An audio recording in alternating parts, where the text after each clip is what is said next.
Cette vidéo vous est présentée par la boutique universludo.ca. Rendons les jeux accessibles à tous.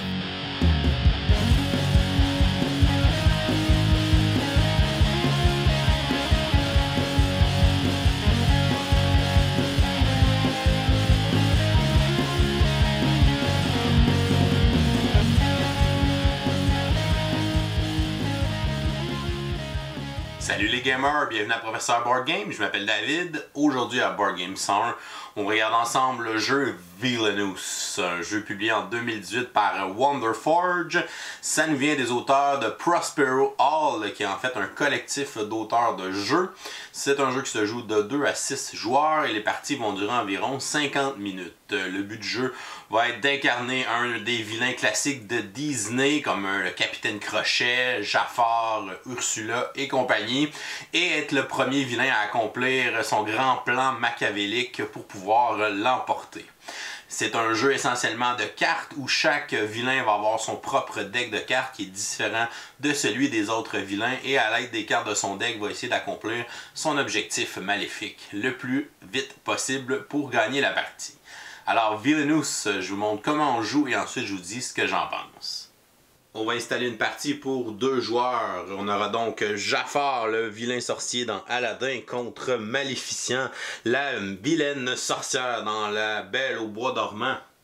On va donc donner à chacun des joueurs le plateau royaume correspondant à son personnage. On va regarder si le lieu le plus à droite a une icône de cadenas, comme c'est le cas ici pour Jafar. On va donc placer un jeton de cadenas sur cet endroit-là qui sera barré au début de la partie. Les joueurs vont placer leur pion de personnage sur la case la plus à gauche de leur royaume au début de la partie. On va donner aussi à chacun des joueurs son guide de vilain qui possède à l'intérieur des petits trucs, comment jouer ce vilain-là et comment accomplir sa quête maléfique. Donc ça vaut la peine de prendre le temps de lire ça avant de débuter la partie. On va donner aussi aux joueurs une petite carte aide-mémoire avec les différentes icônes d'action qu'on retrouve sur les lieux des royaumes. Les joueurs vont ensuite mélanger leur deck de vilains qu'ils vont placer à la gauche de leur plateau. On va se garder un endroit pour une défausse juste en dessous. Les joueurs vont piocher de ce deck de vilains 4 cartes pour faire leur main de cartes initiale au début de la partie. Et on va prendre le deck de Fate, qui est le deck qui représente les héros de ce conte. Donc ici, évidemment, on va avoir Aladdin, Apu et les différents héros qu'on retrouve dans Aladdin. Donc on va le mélanger, le placer à la droite du plateau de royaume, en gardant aussi une place pour une défausse juste en dessous. Au milieu de la table, on va placer le chaudron avec les jetons de pouvoir à l'intérieur. Ensuite, on va déterminer le premier joueur. Donc le premier joueur, on va le déterminer au hasard. Le premier joueur commence avec aucun jeton de pouvoir. Et le deuxième joueur, lui, va commencer avec un jeton de pouvoir qu'il va placer dans sa zone de jeu. Une partie de Villainous se joue à tour de rôle, donc les joueurs vont alterner les tours de jeu jusqu'à ce qu'un des joueurs atteigne sa condition de victoire qui est unique pour chacun des personnages. Et à ce moment-là, ce joueur va évidemment gagner la partie. Il sera le plus grand vilain de tous les temps. Chaque tour de jeu se divise en 3 phases. La première phase est la phase de déplacement. Donc le joueur va prendre son pion de personnage et va se déplacer sur n'importe quelle autre case de son royaume qui n'est pas verrouillée évidemment. Donc je ne peux pas aller dans la Cave of Wonder au début de la partie avec Jafar. Donc j'aurai le choix d'aller dans les rues d'Agraba ou à l'Oasis à mon tour de jeu. On ne peut pas rester sur la case où on est obligé de se déplacer sur une autre case disponible de notre plateau. On passe ensuite à la phase d'action. Donc sur la case où on vient d'atterrir, il y a 4 symboles d'action qui sont disponibles. Chacun de ces symboles représente une action que je peux exécuter à mon tour de jeu. Je peux exécuter les actions dans l'ordre de mon choix et je peux décider aussi de ne pas exécuter certaines actions si je ne le veux pas ou si je ne suis pas capable de les exécuter. Il pourrait arriver aussi qu'il y ait une carte de héros sur le lieu où je m'en vais. Les cartes de héros vont bloquer les 2 symboles du haut, rendant ici les cases de lieu moins efficaces pour le vilain. Donc le vilain devra se débarrasser de ce héros soit en jouant des alliés ou en jouant un sort de sa main là, qui pourrait le débarrasser de ce héros-là. Si pendant son tour, il réussit à se débarrasser du héros, il va débloquer les 2 actions qui sont en dessous de la carte et à ce moment-là, il peut quand même les exécuter parce que son tour de jeu n'est pas encore terminé. La première action est la gem avec un chiffre à l'intérieur, donc c'est le nombre de jetons de pouvoir qu'on va gagner. Donc on va prendre ces jetons dans le chaudron et on va les ajouter à notre réserve personnelle. La deuxième action ici avec l'icône d'une carte est l'action qui me permet de jouer une carte de ma main. Ici, j'ai 2 fois cette icône-là, ce qui va pouvoir me permettre dans mon tour de jeu de jouer 2 cartes de ma main. Il existe évidemment plusieurs types de cartes qu'on peut jouer dans le jeu. Donc ici, dans ma main, j'ai 4 types de cartes différents. Donc j'ai une carte d'item, une carte de condition, une carte d'effet et une carte d'allié. Chacune des cartes va aussi avoir un coût en pouvoir pour pouvoir la jouer. Donc si je veux jouer le scarabée, ça va me coûter 3 jetons de pouvoir. Ici, il n'y a pas de coût parce que c'est une carte condition. On va expliquer tout à l'heure comment ça fonctionne. Ici, cette carte-là me coûte 0 et on a la carte ici d'un allié qui me coûte 3. Donc si je joue un allié ou un item, je vais commencer par payer le coût. Donc ici, je pourrais jouer mon allié et ça me coûterait 3 jetons de pouvoir. Je vais jouer ma carte d'allié sur n'importe quel lieu de mon royaume dans la zone du bas. Donc je pourrais décider de jouer Razoul dans les rues d'Agraba, tout simplement comme ceci. Les alliés vont donner un pouvoir qui va être écrit sur la carte et ils vont aussi nous servir à combattre des héros qui vont être joués dans le haut de notre plateau. Les alliés ont une certaine capacité en force, donc ici, Razoul a une force de 3, donc il va pouvoir être utilisé pour aller combattre un allié de force 3 ou moins. On pourrait aussi augmenter sa force en jouant un item qui s'attache à des alliés, donc ici, le fameux cimetière. Donc si je viens attacher un cimetière à Razoul, il va gagner 1 de puissance de pouvoir. Il pourrait donc maintenant battre un héros de pouvoir 4 et moins à lui seul. Si jamais Razoul se déplace, donc on a une action qui va nous permettre de déplacer des personnages, il va évidemment traîner le cimetière qui lui est attaché. Si je joue une carte d'effet, donc je pourrais jouer ici Necessary Sacrifice, je peux défausser un allié ou un item de mon royaume pour gagner 3 de pouvoir. Donc ici, je pourrais sacrifier le fameux cimetière, le mettre dans ma défausse et je pourrais me prendre 3 jetons de pouvoir de la réserve pour placer dans ma zone personnelle. Une fois que la carte effet a été utilisée, on va tout simplement la mettre dans notre défausse de carte vilain. Si je veux jouer le scarabée qui était aussi un item, qui me coûte 3 jetons de pouvoir, je peux le placer dans le lieu où je veux, je vais le placer dans l'oasis. Le scarabée me permet de débarrer la Cave of Wonder, donc je vais enlever le jeton de cadenas. Maintenant, ce lieu va être disponible pour Jafar, donc je vais pouvoir y aller, pouvoir évidemment continuer ma quête personnelle vers la victoire.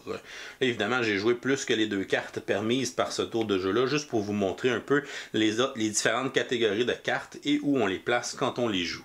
Il y a un type de carte qui s'appelle les conditions. Ce sont des cartes qu'on va jouer dans le tour de nos adversaires. Donc, on va interrompre leur tour de jeu si la condition de la carte se réalise. Donc, pour jouer déception, il faut qu'un de mes adversaires ait au moins 2 items et plus dans son royaume. À ce moment-là, je vais pouvoir déclencher l'effet de cette carte immédiatement dans leur tour de jeu. Donc, par exemple, si Maleficent, qui possède présentement un seul objet dans son royaume, si elle, dans son tour de jeu, si elle allait jouer, elle allait ici, elle allait jouer une carte, si elle décide de jouer son bâton de sorcière, qui est un objet pour 1 de pouvoir, elle aurait maintenant 2 objets, donc je pourrais réinterrompre son tour de jeu et jouer la carte Déception, qui pourrait me permettre de jouer la première carte de son deck de Fate immédiatement. Donc ici, le prince Philippe, que je pourrais aller placer dans un des emplacements de son royaume. Le 4e icône ici est l'icône d'activation. Donc je pourrais utiliser une activation d'un objet qui est dans mon royaume que j'ai placé en bas. J'ai aucun de mes objets ou de mes alliés qui a une activation, donc cette action-là ne me servira à rien pour ce tour de jeu. Lorsque ma phase d'action est terminée, on va dire que dans mon tour, j'ai réussi à jouer ces 2 cartes-là, que j'avais assez de pouvoir pour le faire, j'ai gagné du pouvoir, j'ai dépensé, puis j'ai rien activé. Et là, je vais passer à ma phase de pioche, donc on va dire qu'il me reste 2 cartes en main. Donc je vais remonter ma main à 4 cartes, donc je vais piocher les 2 premières cartes de mon deck de vilain pour me remonter à 4 cartes. Ensuite, on va passer au tour de mon adversaire et par la suite, ça va revenir à mon tour de jeu. Si je décide d'aller au palais, donc je vais avoir l'action de jouer une carte, je vais avoir l'action d'activation. Et là, j'ai un objet à activer, donc je peux activer mon sablier géant qui va diminuer la force de tous les héros qui sont à ce lieu de 2. Donc ici, Aladdin qui a une force de 4 va avoir une force de 2 pour le tour, ce qui va me permettre de le vaincre plus facilement. Et justement, pour le vaincre, c'est l'action qui est Vanquish ici avec cette icône. Pour vaincre un héros, on doit avoir des alliés qui sont sur le même lieu que le héros. Et mes alliés doivent avoir une force égale ou supérieure aux héros qu'ils veulent affronter. Comme Rasoul a une force de 3, qu'Aladin a une force de 2, donc Rasoul peut vaincre Aladin. À ce moment-là, on va défausser notre carte d'allié et on va défausser aussi la carte de héros. On va les replacer dans leurs défausses respectives. Pour l'action Fate, avec le petit nuage et l'éclair, c'est l'action pour attaquer nos adversaires. On va donc se choisir un adversaire. On va piocher les 2 premières cartes de son deck de Fate et on va jouer une des 2 cartes et défausser la deuxième. Les cartes Fate sont soit des cartes de héros, des cartes qui ont des effets pour ralentir le vilain dans sa quête maléfique. Les héros vont être placés sur son plateau de royaume et vont évidemment cacher des icônes d'action, rendant ainsi les lieux moins efficaces. Il y a aussi des actions qui me permettent de déplacer un allié ou un item dans un lieu qui est adjacent où il se trouve. Donc je pourrais déplacer mon sablier et l'envoyer au palais du sultan parce que j'imagine que mon adversaire va m'envoyer des héros ici et que ça va être utile de diminuer la valeur des héros à cet endroit-là. Si jamais à mon tour de jeu j'allais au palais et que j'activais mon sablier, si mon sablier était ici et que je l'activais sur le tapis perdrait 2 de force, il tomberait donc à 0 de force. Et avec une action de Vanquish, ça pourrait me permettre de le vaincre sans utiliser aucun héros, aucun allié pour pouvoir le combattre parce qu'il a une force de 0. Donc on le retirait tout simplement, on le placerait dans la défausse des cartes Fate. Il existe aussi dans le jeu une action pour déplacer un héros d'un lieu adjacent à un autre, un peu comme l'action avec les items, mais Jafar ne possède pas cette icône dans son royaume, donc ce serait trop facile pour sa quête maléfique s'il avait ce genre d'icône, mais on pourra le retrouver sur les plateaux royaumes de d'autres personnages. La dernière action possible est l'action de défausse avec cette icône. Donc le joueur peut défausser de sa main le nombre de cartes qu'il le souhaite. Donc pourrait décider de défausser ces 2 cartes-là. Et évidemment, à la fin de son tour, dans sa phase de pioche, ça lui permettra de piocher plus de cartes pour aller chercher les cartes dont il a besoin dans son deck. La partie va se continuer jusqu'à ce qu'un des vilains accomplisse sa quête maléfique. Donc si Jafar débute son tour de jeu dans le palais du sultan, avec la lampe au palais et le génie sous son contrôle qui est devenu un de ses alliés, il va automatiquement gagner la partie. Maleficent remporte la victoire. Au début de son tour de jeu, il y a une carte de curse sur chacun des lieux de son royaume. Le prince Jean l'emporte. Au début de son tour, il possède au moins 20 jetons de pouvoir. Pour l'emporter, Ursula doit commencer son tour de jeu dans son Ursula Lair avec le trident et la couronne en sa possession et sous son contrôle. Pour l'emporter, la reine de cœur doit effectuer un coup parfait au croquet. Donc pour jouer la carte de prendre un coup au croquet, elle doit avoir préalablement placé des cartes d'alliés et les avoir converties en trous de croquet. Quand on a un allié comme ceci sur le côté, dans chaque lieu de son royaume, elle peut jouer cette carte et tenter un coup au croquet. Pour savoir si elle gagne la partie, si c'est un coup parfait, on va additionner les forces de toutes les cartes d'alliés qui sont les trous au croquet. Donc si j'ai 2, plus 2, plus 3, ça fait un total de 10. On va révéler les 5 premières cartes de son deck et on va additionner les coups des 5 cartes piochées. Donc ici, 1 plus 1 plus 3, ça fait 5, 6, 7 plus 0, 7. Si la valeur des cartes placées au croquet est supérieure à celle des 5 cartes piochées, le coup est un coup parfait et la reine de cœur remporte la partie. Pour l'emporter, le capitaine Crochet doit amener Peter Pan sur son bateau et le vaincre, donc faire une action de Vanquish avec assez d'alliés, assez de force pour pouvoir vaincre Peter Pan sur son bateau et ainsi remporter la partie. Et voilà, c'est comme ça qu'on joue à Villainous. Je vous reviens avec mon opinion personnelle. Qu'est-ce que je pense de Villainous? On va commencer par les côtés positifs. Évidemment, étant un grand fan des vieux films de Disney, j'adore le côté visuel du jeu, le fait qu'il ait pris justement les images des films, de nos personnages bien aimés, autant les vilains, les héros. Donc c'est vraiment un super beau visuel sur les cartes. Les cartes aussi, c'est quand même bonne qualité.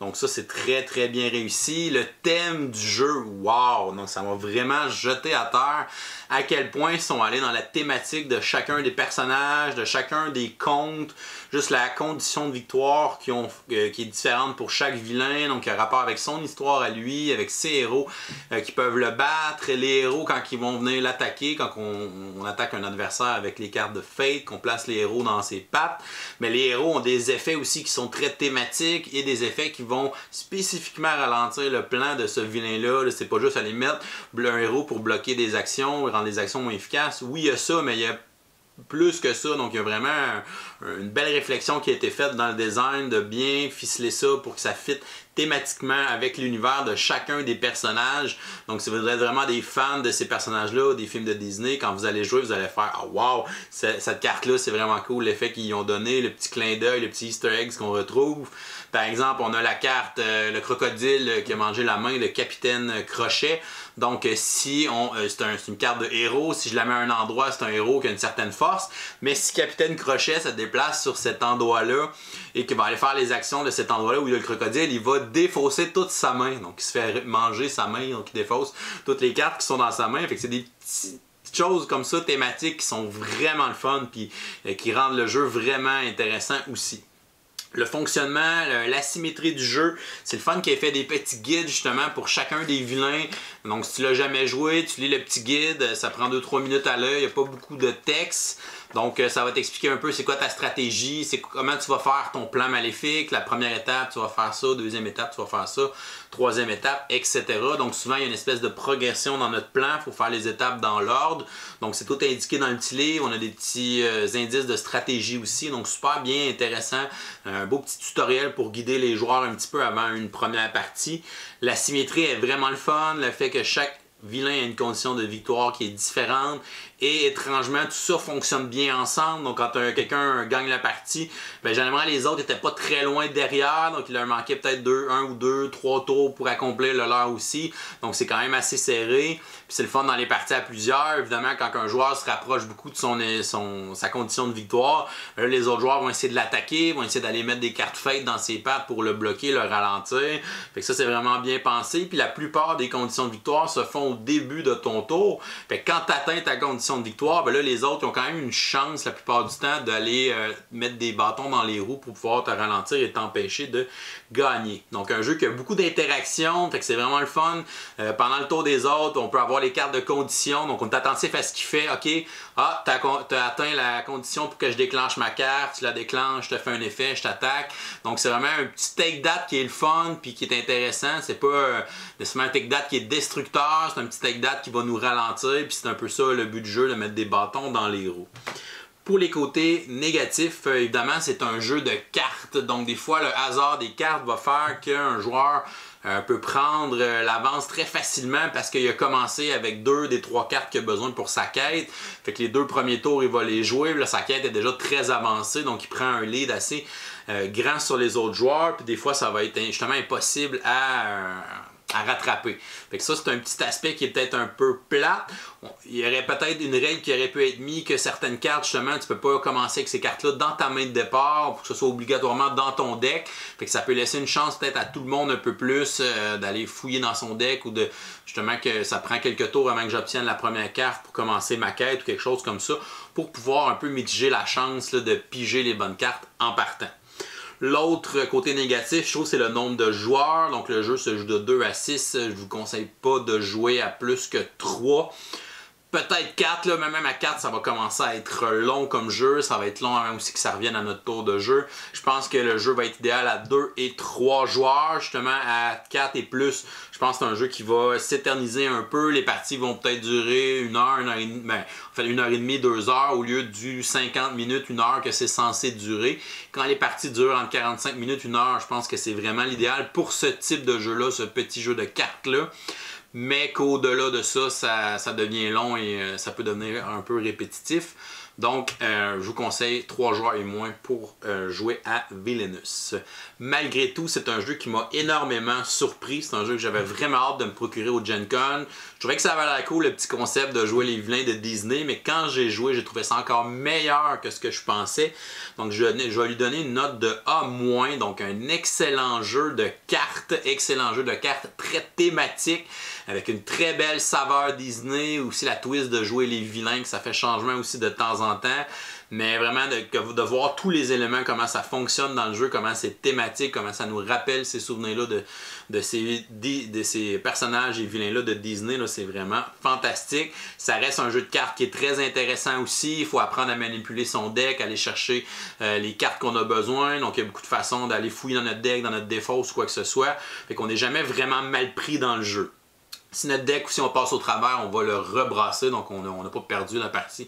Si on n'a plus de cartes, notre deck va revenir tout simplement. Fait qu'on ne faut pas avoir peur de défausser des cartes pour aller chercher les cartes d'objectifs qu'on a besoin pour faire avancer notre quête, pour pas justement laisser les autres joueurs prendre trop l'avance. Donc, c'est tout pour aujourd'hui. Si jamais vous n'êtes pas encore abonné à notre chaîne, vous pouvez le faire en cliquant ici sur le petit bonhomme en bas de la vidéo. Sinon, vous pouvez nous suivre sur les médias sociaux, sur Facebook, Twitter, Instagram à Professeur Board Game. Venez nous visiter sur passionboardgames.com et vous pouvez aller aussi sur notre page Patreon si vous voulez nous encourager. Je vous souhaite une excellente fin de journée et continuez de gamer.